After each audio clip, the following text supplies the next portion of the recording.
This is one of them. But it is very, very thankful to you, Uttam, but I not hosted you because just like a host, just like MLA of Ranchi, it is my duty to host you. But I am very, very sorry you don't take otherwise because so many programs already engaged. So that you're doing the most important duty in you work for the improvement of lives of citizens, I those people. Yes, yes. So we wish you a lot of success and may you succeed. My officers came and gave this suggestion to my officer how to improve our city. Okay? Then I talked to my officer and I hear your suggestion and implement. I'm trying to implement your suggestions. God bless. Thank you so very much. A small token. Thank you, thank you. This is just a gesture of high appreciation. Thank you. Thank you. And This is our yes.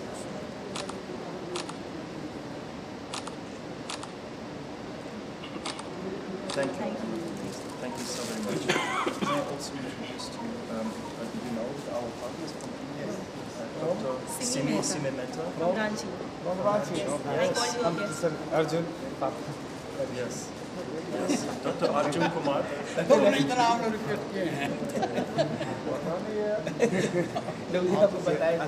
Bihar से From Bihar. Yes IMPRI में रही team में देवर से देवघर अन्ना देवघर जाओ okay कहना है तो बता दो Delhi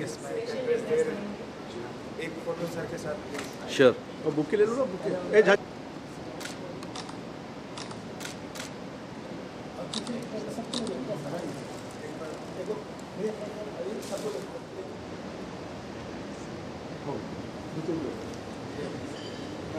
Please join inside.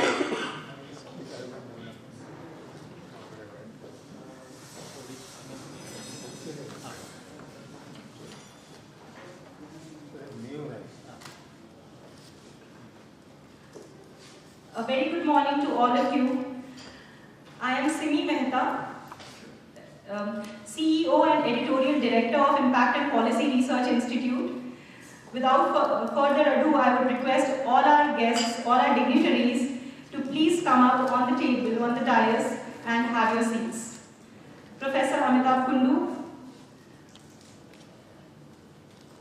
Dr. Sandeep Chhachra,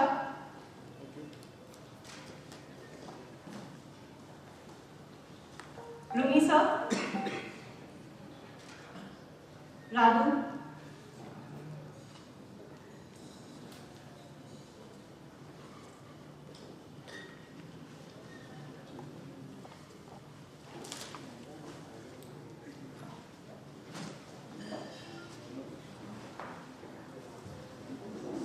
we are having our Deputy Mayor joining us in some time.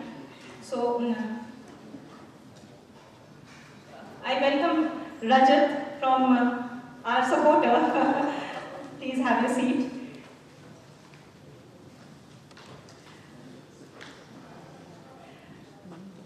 Dr. Arjun Kumar.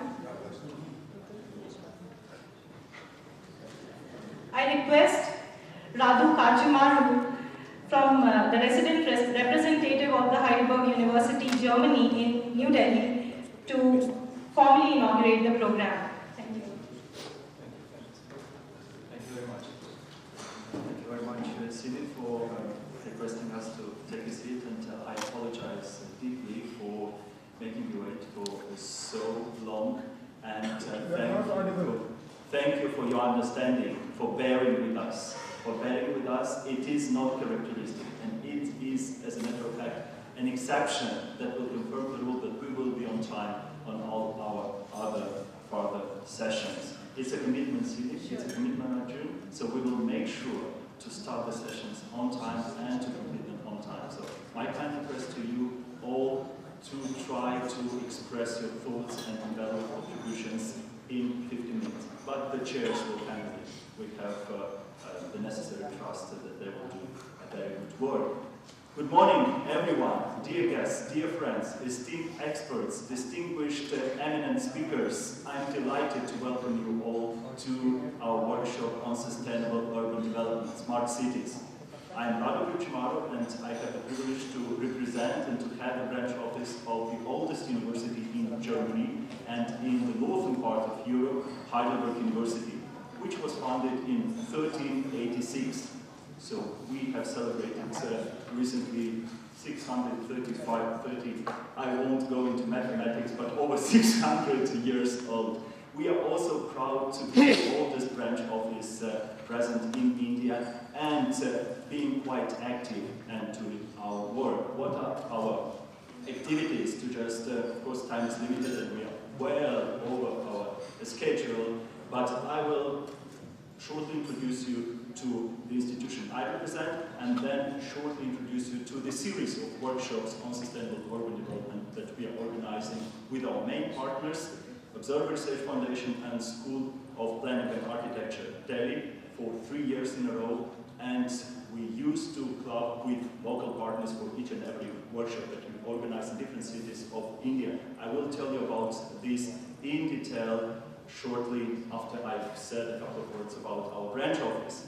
So branch office was founded in 1962, so it's over 55 years now, and I'm based in India since 2015 February. I will be celebrating a kind of an anniversary of 4 years being a lucky representative who was delegated to India, because the work that we do is as exciting, meaningful, and does bear fruits. And it is not lack of modesty in me telling this to you. There are palpable and concrete results that we can show.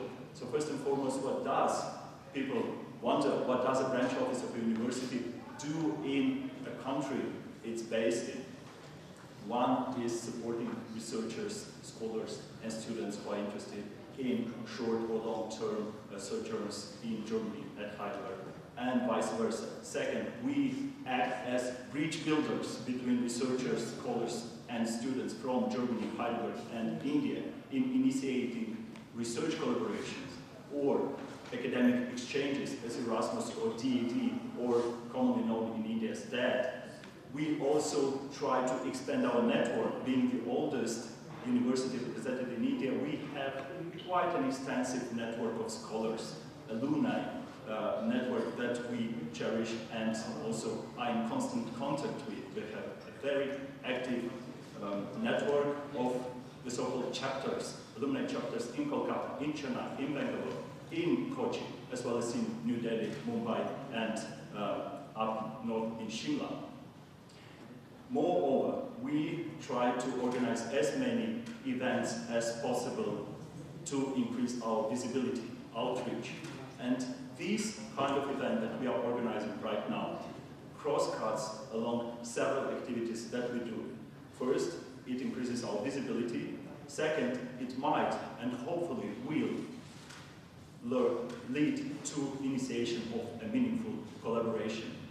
We have already submitted several projects on sustainable urban development with Indian partners from Kathmandu and from Delhi. I haven't mentioned that we have 3 more branch offices in South Asia, in Kathmandu, in Islamabad, and in Colombo. Of course, the biggest branch office is in New Delhi, and the oldest one. This said, you'll have all the information needed in the folder to our workshop, and I'll be here for 2 days physically and virtually for students that are still on their way to come to our workshop. So it's a pity that they face some traffic problems, and this is one of the challenges that we will be handling and speaking about with experts from all over India, mobility and infrastructure, and how to improve transportation and mobility in India. And the challenges are quite common and quite similar to us all. As a social scientist, I very often am confronted with the question and the comparativist. Rather, aren't you comparing apples and oranges? No, so both of them are fruits, yes? But even if one would be skeptical in comparing German cities to Indian cities and say, oh, what are you talking about? Just one region, one zone, one district in Delhi is as big as most of German cities, and you are way ahead in terms of development, in terms of infrastructure. You cannot compare. These are apples and oranges. No, there are similar challenges. There are similar challenges in terms of infrastructure, in terms of mobility, in terms of integrating migrants, labor migrants, unemployment, education, and so on and so forth. So we are here to discuss them, to find common solutions, and Honorable Deputy Mayor has come. I greet you. Thank you for coming. And so this is what we will be trying to do during our workshop, to critically engage with the concept of smart cities. And because we will be speaking about a smart city, we will have methodically to proceed in a scientific manner and define first the concept of a smart city. Everyone is speaking about the smart city, but not necessarily defines exactly what he speaks about. So what is a smart city? Why are we speaking about smart city? Is Ranchi not a smart city? How could a citizen from Ranchi say, oh, we are not smart? Of course, everyone would say it's a smart city, but it's not a Alice in Wonderland. No, everybody gets a prize or gets to get a prize. So smart city is, of course, about increasing the quality of life, about attending to the needs of the citizens of the cities, about improving infrastructure, improving resources, improving services, but everything in a nutshell. A holistic approach to challenges does bring us to a smarter city. And we will be, and I'm very, very glad that there are representatives from NGOs, activists that have been active in this field for quite some time now. We will be speaking about it and critically engage with this. That said, I welcome you all once again, and I will invite Rajat Kumar, who is Program Director, Manager from Friedrich Naumann Foundation. This is the German foundation, political foundation, that we are very lucky and privileged to be working with for over 3 years now, and who supports us financially and ideationally in organizing our smart city programs. Now in its 14th iteration, 14 cities we have visited, and there are more to come. Thank you very much. Rajat, you have it. Good morning. Welcome to Ranchi. For people who aren't from here, I've come here after 3 years. And Radu, thank you very much. Good morning to all the distinguished speakers here and the speakers for the rest of the day and the guests. And in particular, actually, I'd like to highlight the kids from the Oxford Public School. Really, I mean, welcome to all of you. I'm going to keep my remarks extremely short because I know we're running a little late. But just a quick introduction of the Friedrich Naumann Foundation. As Radu said, we are a German political foundation founded on the values of liberalism. We've been active, of course, we can't begin to aspire to the 600 plus years of Heidelberg. We've been active for 60 years globally. In South Asia, we've been active for 50. And in India, we've been active for 30. And in South Asia, by the way, was actually also our first office on an international level, and it has been our oldest project. Our 4 working areas are human rights, the market economy, digital transformation, and education. And smart cities, I think, falls at the intersection of a lot of these, plus its own challenges. I'm sure that I leave that to Radu, of course, to introduce and to talk about what the smart city is. But just to highlight our relationship with the Heidelberg Center in South Asia has been long, it has been wonderful, and truly we are honored to work with in an institution as great as HCSA. And also congratulations to IMPRI. This is the first time I have met them, I've heard of them, but unfortunately I'm very glad to finally meet all of you. But I wish you all the very best for the discussions over today and tomorrow. And I'm around, unfortunately, just for today. So please find me anytime and we can always have a chat. Thank you very much. I'll turn it over to Dr. Arjun Kumar, please.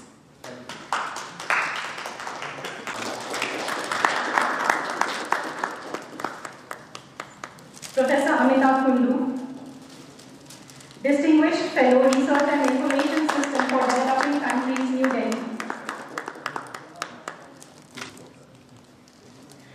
Dr. Sandeep Chhajra, Executive Director, ActionAid India and Co-Chair, World Urban Campaign, UN Habitat. And Rajat from the Frederick Naumann Foundation for Freedom.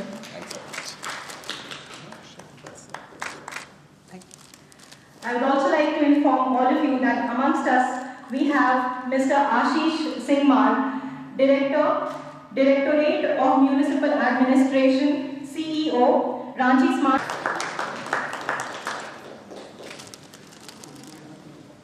Good morning, everyone. Simi, thank you for the kind introduction.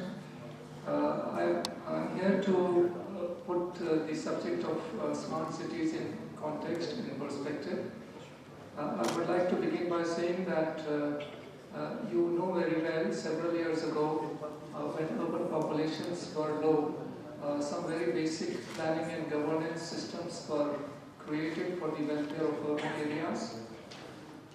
With the passing of time, some urban settlements experienced a continuous growth in population and economic activities. This growth created a pressure on the existing systems.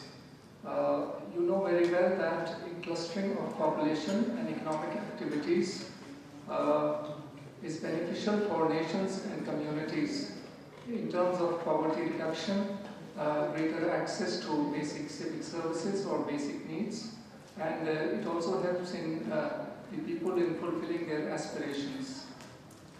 The kind of dynamics and the situation in urban areas is such that many persons at whatever level of education or skill are able to find some form of employment in urban areas.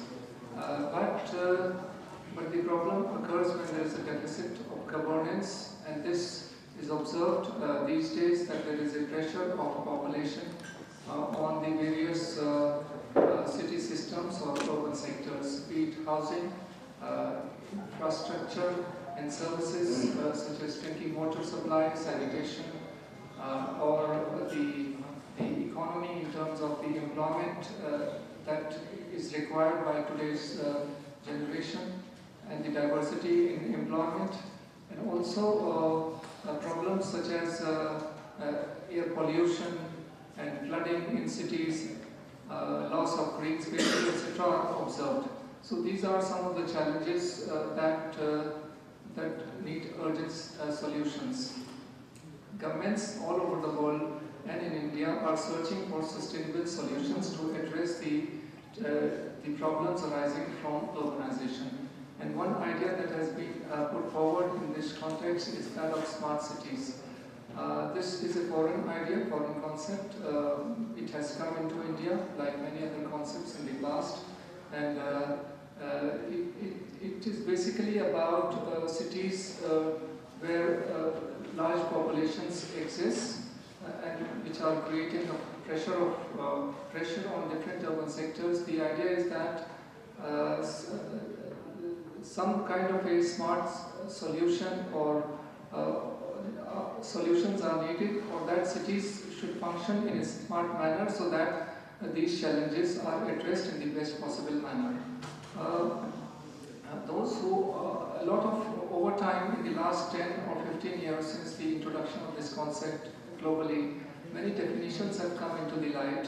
Although scholars are not very particular about the manner in which the concept of smart cities should be defined, but attempts have been made to provide a definition, working definition for governments at various levels, so that they have some framework in mind while working in this direction. So in the context, in the global context or in the context of India, one thing that is being suggested is that the various cities systems or the urban sectors that exist in cities like housing, mobility, infrastructure, services, drinking water, health, education, all of these city systems or the economy, all of these employment sector, all of these should be improved by developing, by understanding the challenges that are being faced currently in all of these sectors, and also how these can be integrated in the best possible manner, because everything is related to the other. So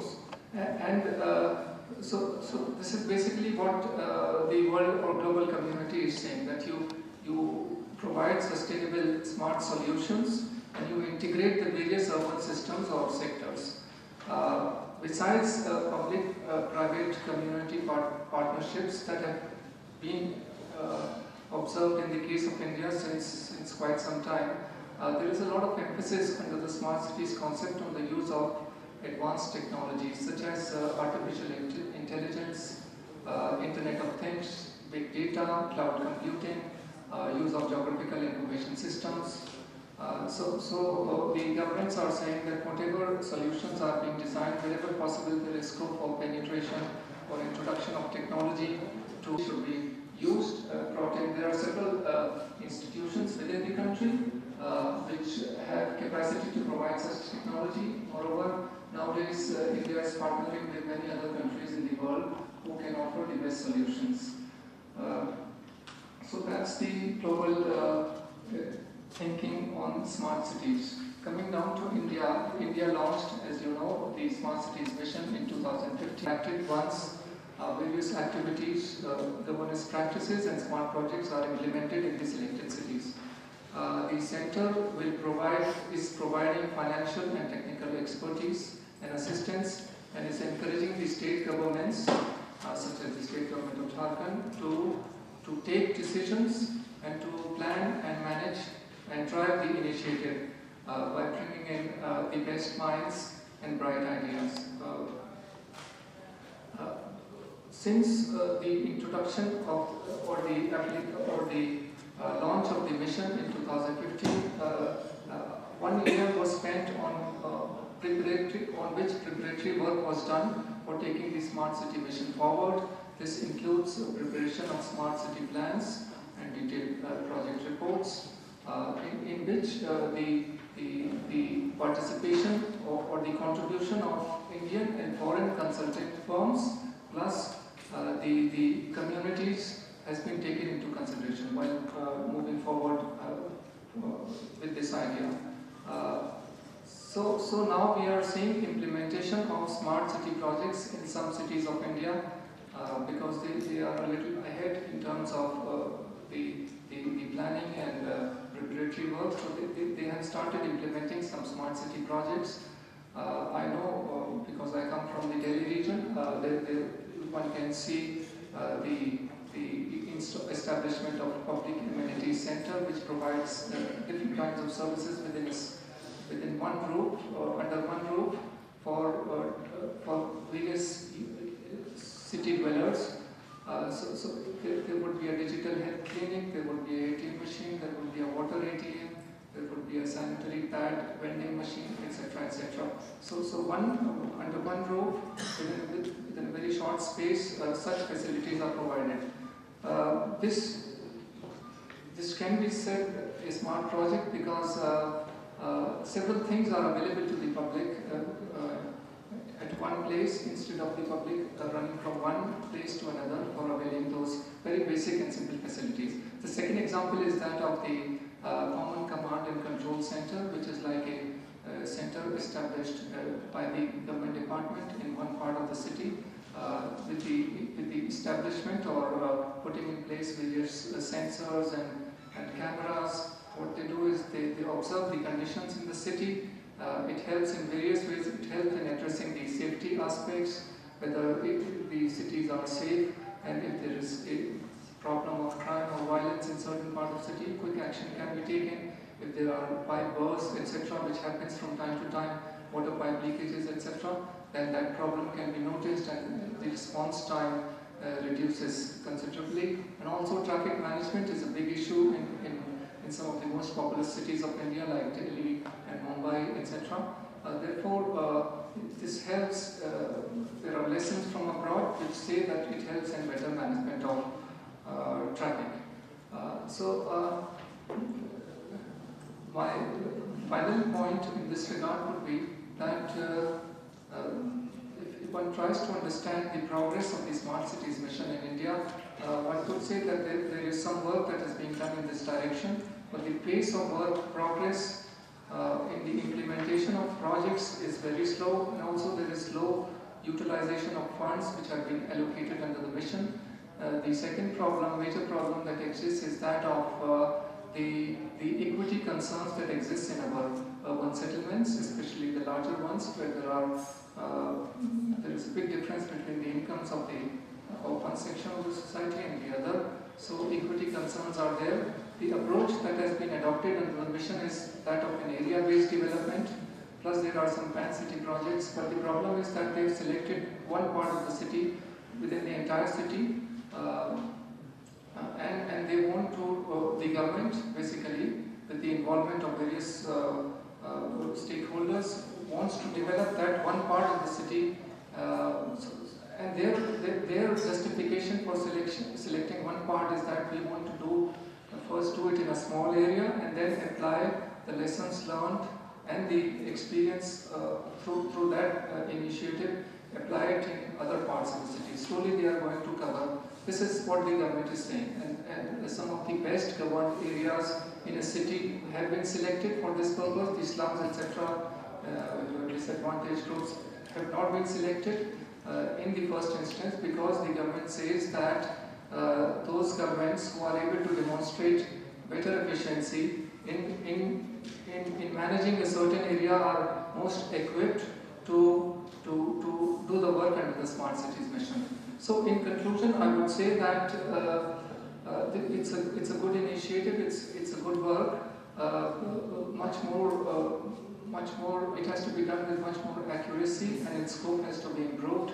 Actually, the approach should be to take the entire city as a unit of planning, management and governance, although it has been done in the past when master plans are prepared, but it has to be in line with the human life cycle. You know, when a child is born, he requires certain things. Nutrition and good environmental conditions within the household are the most important things. When a child grows into adolescence, then good schools, educational facilities, health institutions, training facilities are required. When an adolescent becomes an adult, employment opportunities of various kinds, diverse employment should be available. And then when the adult transforms into an aged person, then the requirements of those aged persons should be met. Obviously, the challenges that are experienced in our cities have to be addressed, but the mission has to be designed and take into consideration the human life cycle, because that's what the purpose of this entire development exercise is. With these remarks, I conclude my talk. Thank you very much for your patience. For such an insightful overview of the Smart Cities mission. I am very lucky to announce that we have amongst us Professor K.B. Saxena, a very renowned scholar and distinguished fellow, Council for Social Development, New Delhi. He would be chairing the first technical session on governance and inclusive cities. Next,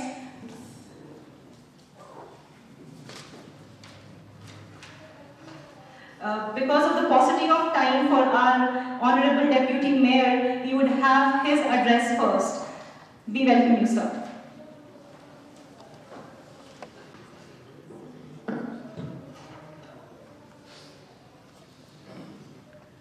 आज इस Radisson club में Indo German workshop जो कि impact and policy research institute के माध्यम से smart city के challenges और इसके अपॉर्चुनिटी के संदर्भ में किया जा रहा है।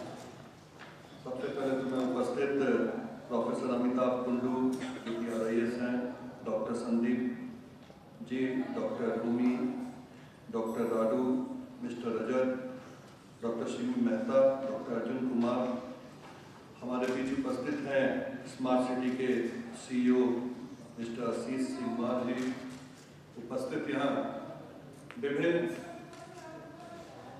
क्षेत्रों से आए हुए, मैं समझता हूँ कि पूरे देश से कुछ डेलीगेट्स आए हैं कि रांची में जो स्मार्ट सिटी बनने वाला है उसके संदर्भ में आज एक वर्कशॉप यहाँ किया जाए।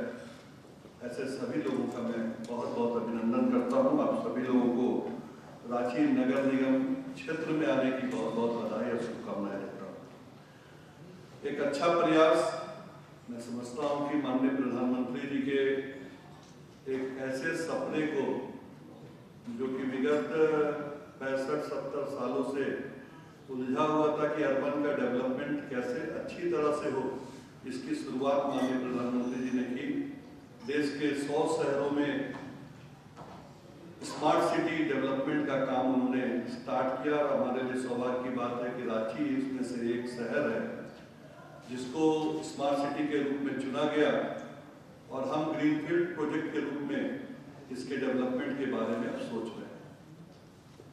आशीष सिंह साहब हैं, मैं समझता हूँ कि स्मार्ट सिटी कैसे ग्रो करेगा उसके लिए चिंतन कर रहे होंगे। मैं आप लोगों को भी बधाई देता हूँ कि आप लोग अपने कीमती समय को निकाल के यहाँ इसके बारे में लोगों को बताना, इसके बारे में चैलेंजेस को सरकार के सामने पुटअप करना, ऐसी बातों को रखने के लिए वर्कशॉप का आयोजन किया है। मैं समझता हूँ कि ये विभिन्न सेशंस में जो ये चलेंगे तो बहुत सारे आउटपुट्स आएंगे जो स्मार्ट सिटी डेवलपमेंट में बहुत सारा अपना सफल योगदान देगा। तो मैं आप लोगों को बहुत बहुत शुभकामनाएं देता हूँ कि आपके इस सफल वर्कशॉप से कहीं ना कहीं रांची स्मार्ट सिटी को एक अच्छा मुकाम मिलेगा और यहाँ उपस्थित सभी लोगों को, क्योंकि अब तो अभी सेशन की शुरुआत है, इनॉग्रल सेशन है, बहुत सारी बातों की जानकारी मिलेगी। हम उन जानकारियों को एक अच्छे संग्रहण करके कैसे पेश कर सके जिससे कि हम जब स्मार्ट सिटी बने तो इसके चैलेंजेस को अभी से दूर करने में प्रयासरत रहे। ऐसा मैं समझता हूँ कि इस वर्कशॉप का सबसे बड़ा आउटपुट होगा और हम उम्मीद करते हैं कि आपके वर्कशॉप से हम बहुत कुछ सीखेंगे। रांची के अधिकारियों को भी बहुत सारी बातें समझ में आएंगी और हम ये भी विश्वास दिलाते हैं कि समय समय पर, चूंकि स्मार्ट सिटी का डेवलपमेंट अब शुरू होगा, तो समय समय पर इस तरह की वर्कशॉप की आवश्यकता भी पड़ेगी, क्योंकि जब एक नए चीज़ का इम्प्लीमेंटेशन होता है तो जब इम्प्लीमेंटेशन होता है तभी पता चलता है कि उसमें क्या क्या चीज़ आउटपुट आनी है और क्या आने से और अच्छा होगा। तो उम्मीद करते हैं कि सब आप लोगों के सहयोग से, क्योंकि इंटेलेक्चुअल वर्ग का सबसे बड़ा सहयोग चाहिए कोई भी नए प्रोजेक्ट्स को इम्प्लीमेंट करवाने, और आप लोग सब यहाँ बैठे हुए हैं और हम उम्मीद करें कि स्मार्ट सिटी का जो सपना प्रधानमंत्री जी ने संजोया है उसको हम मूर्त रूप देने में सब लोगों के सहयोग से कामयाब होंगे। मैं आप सभी लोगों को बधाई और शुभकामनाएं देते हुए अपने वाणी को यही विराम देता हूँ। बहुत बहुत धन्यवाद। Sir, for your words of motivation and appreciation. The next speaker, I would like to introduce to you before calling him up to the podium, Dr. Sandeep Chhachra. He is a social anthropologist by training, a development activist who has lived and worked with indigenous people and Dalit communities in India. He is currently the Executive Director of ActionAid India. He is also the co-chair of the World Urban Campaign of UN Habitat. Prior to this, he has been the international lead for ActionAid International's Just and Democratic Governance and Economic Justice themes. He has been an ardent supporter of developing social movement platforms. Ladies and gentlemen, please join me in welcoming a human being par excellence, Dr. Sandeep Chhajra. Thank you for that kind of introduction which I myself will recognize. So, members of the IMPRI, members of the panel, was Professor Dr. Amitabh Kundu, Rumi ISG, Radu, if I get your name wrong, forgive me. Arjunji has gone out, May has left. We have Dr. Rajat there, Simi. It's an honor on behalf of the Dr. K.V. Saxena, Ashish Singmarji, Bihar. So it's really an honor for me to be speaking here on behalf of the World Urban Campaign of the UN Habitat, which I have the honor of co-chairing, and also on behalf of ActionAid India, an organization which I work for, and we have been working on the urban question across the country. I want to say by opening and saying that from the World Urban Campaign, the way we look at it, this is a very interesting discussion and debate that you have initiated. The new urban agenda of the UN Habitat embodies many of these discussions and debates that we are having today. The new urban agenda itself derives from the SDG 11, it's concurrent with the SDG 11 of the SDG understanding, and does talk about various aspects of what the 21st century urbanization in the globe needs to see. So it's in that context I'll be spending the short time that I have today in looking at 2 or 3 dimensions of the new urban agenda, which I think are very relevant and talk to issues that we are debating in the context of smart cities.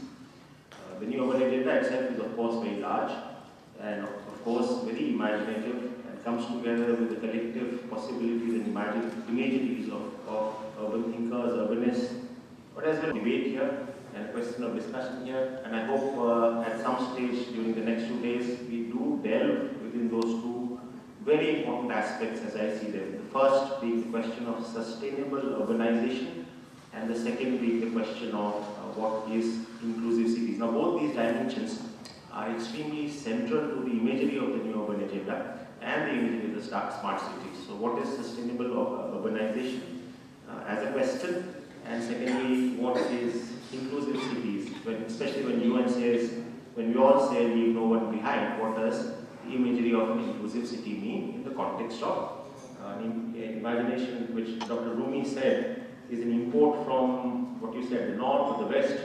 I'm not so sure, but having said it, what does it mean? So let's look at sustainable urbanization. Now we are in the 21st century, and a spectre of urbanization surely haunts, if I may say, particularly Asia and Africa. It haunts it because the other day I heard the CEO of the Niti Aayog telling us that in a city like Delhi, 30 people come into the city of Delhi every minute. I don't know what's the number for Ranchi. For those who are doing research on Ranchi can tell us, I'm sure. And Abhishek, you can tell us perhaps what's really the number of people who come to Ranchi and stay in Ranchi every minute, if not every minute, at least every few hours or every day. We as a thing, this is what is going to unfold in the 21st century. We will see rapid levels of urbanization, whether desirable or not is a debate. We will see rapid levels of urbanization at a breakneck pace almost in both these continents. And this kind of an imagination of an urbanization, or this kind of an imagery of urbanization, is based on what happened in history.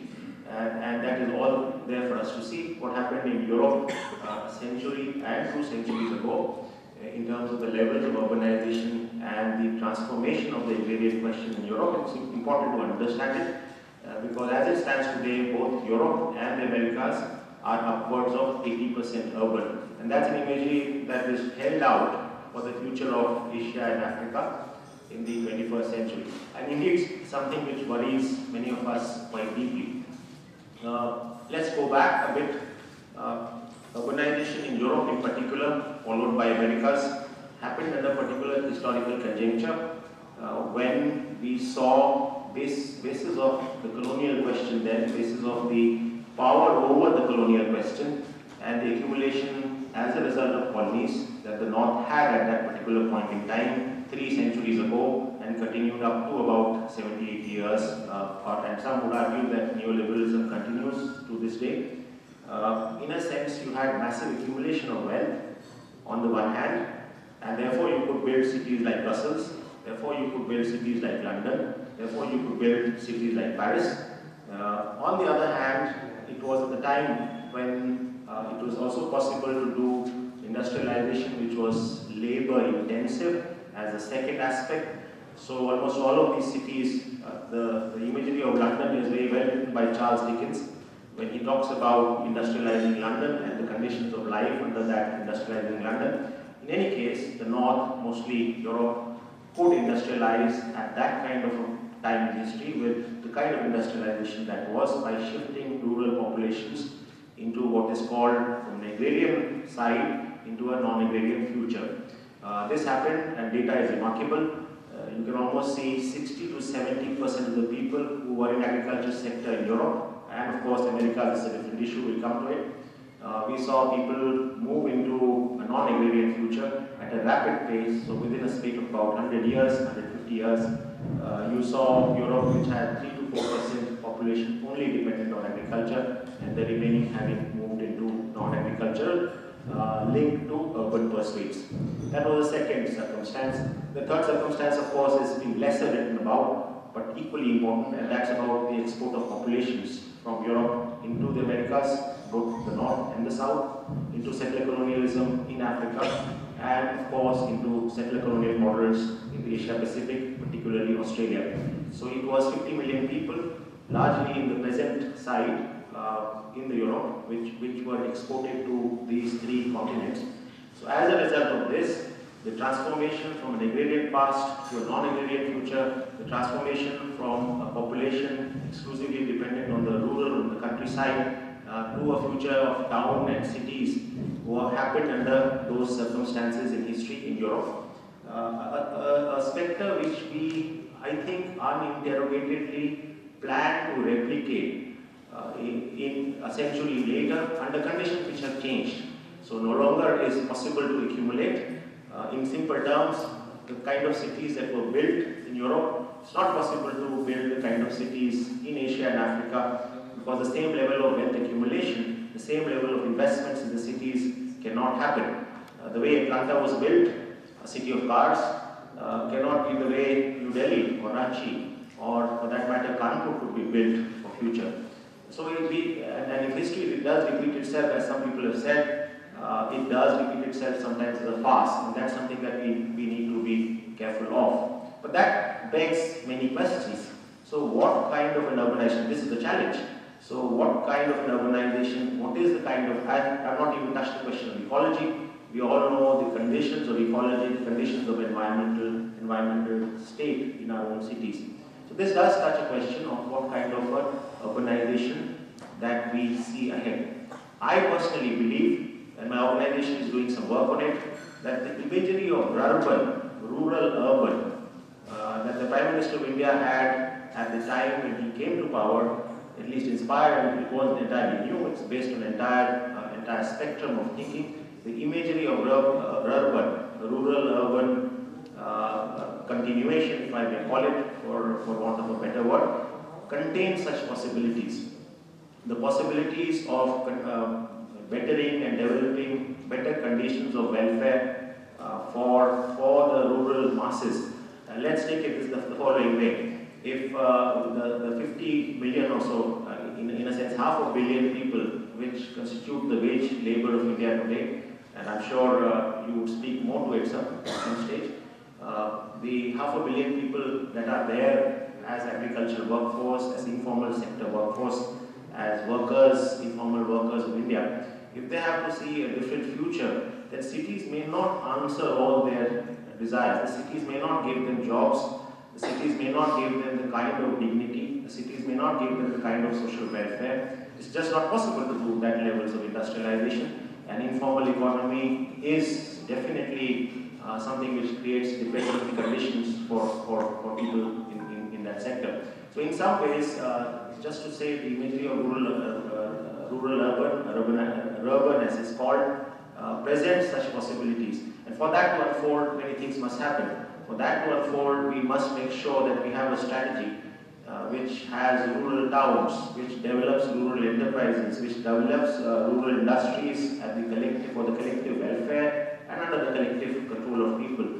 We develop such a string of rurality or urbanity across of the country. That's the kind of imagery of urbanization, I guess, smart urbanization should hold out for future.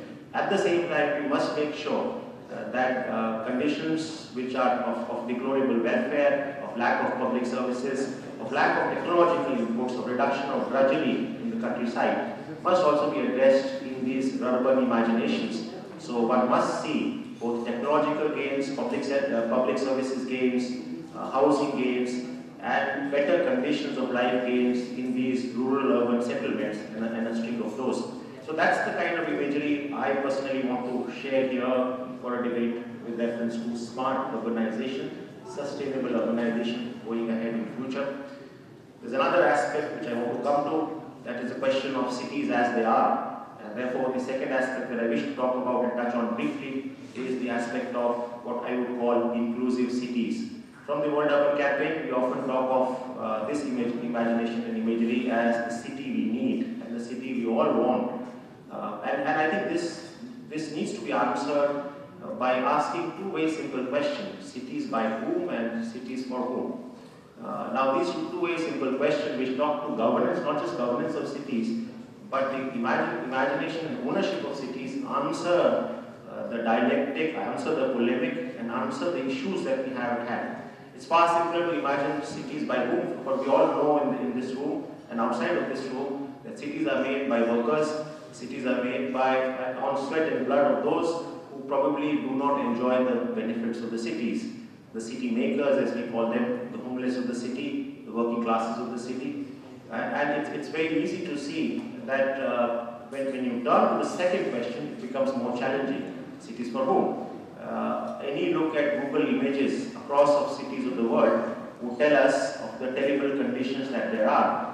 So you would have in any city, through a Google imagery, very simple to see, you would have 10 to 20% of city populations, usually in the greens of the cities, usually with the best facilities of the cities, with the best levels of development of public services, with best urban commons perhaps, golf greens, large gardens, and another converse imagery in a sense of a reality with 70 to 80%, and I'm not looking up these numbers, 70 to 80% of city populations, the so-called workers of the city, constrained to about 10 to 20% of city landmass in overcrowded settlements, sometimes called tenements, sometimes called slums, sometimes called by some other names, favelas for example in Brazil, whichever name we give it, overcrowded, underserviced, without public services, with high disease quotients, without the kind of welfare that people who are fleeing a rurality kind of imagine for themselves. So that's the spectre of what city geographies today look like.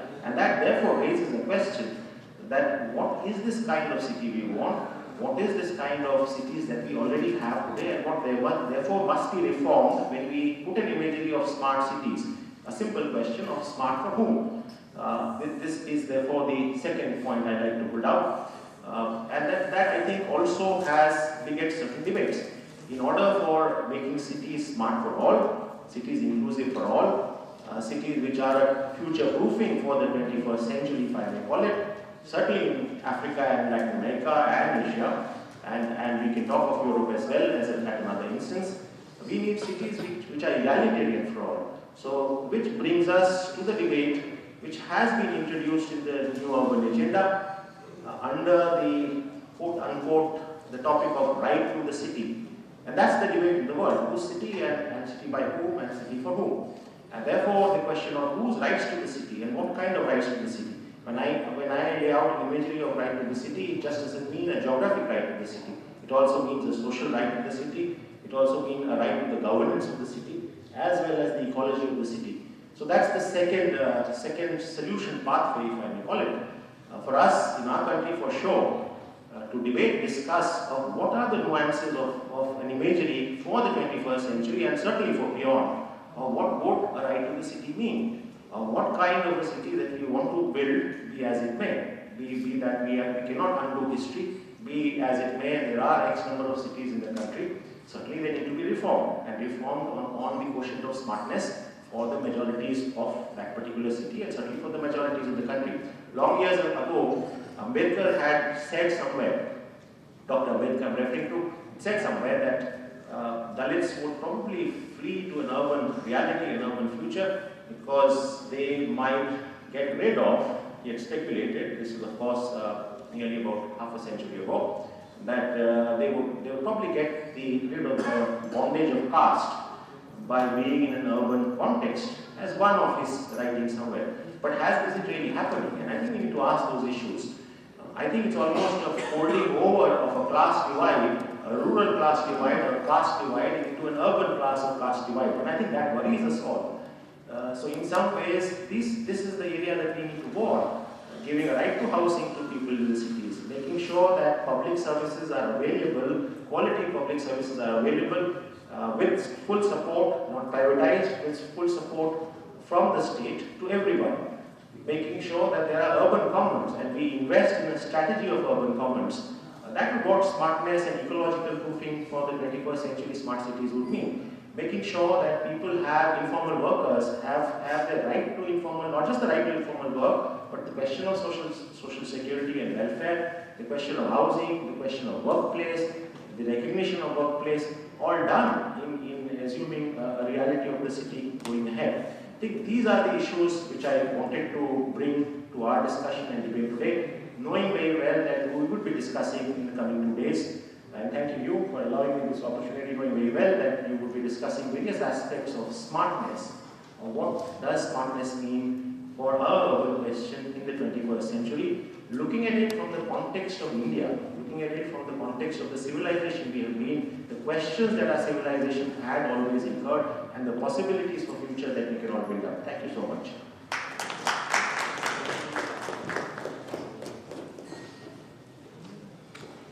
Thank you so much, sir, for your insights on World Urban Campaign, and so much, we have so much to learn from his address. I take this opportunity to introduce to you our keynote speaker for the day, for the workshop, Professor Amitabh Kundu. Professor Kundu is currently the Distinguished Fellow at the Research and Information System for Developing Countries, RIS, in New Delhi. He was the Regional Advisor on Poverty at UNESCO Beirut during 2017 and also a consultant to the government of Sri Lanka during 2016. Until January 2014, he was a professor at the Jawaharlal Nehru University in New Delhi. He has been the Dean of School of Social Sciences and has served a number of commissions, especially the National Statistical Commission during 2006 to 8. Currently, he is also chairing a committee on Swachh Bharat Mission, one on housing startups by the Reserve Bank of India, and one on slum database by the Ministry of Housing and Poverty Alleviation. He has been the chairperson of the Post-Sachar Evaluation Committee set up by the Ministry of Minority Affairs. He has been a visiting professor at various universities around the world.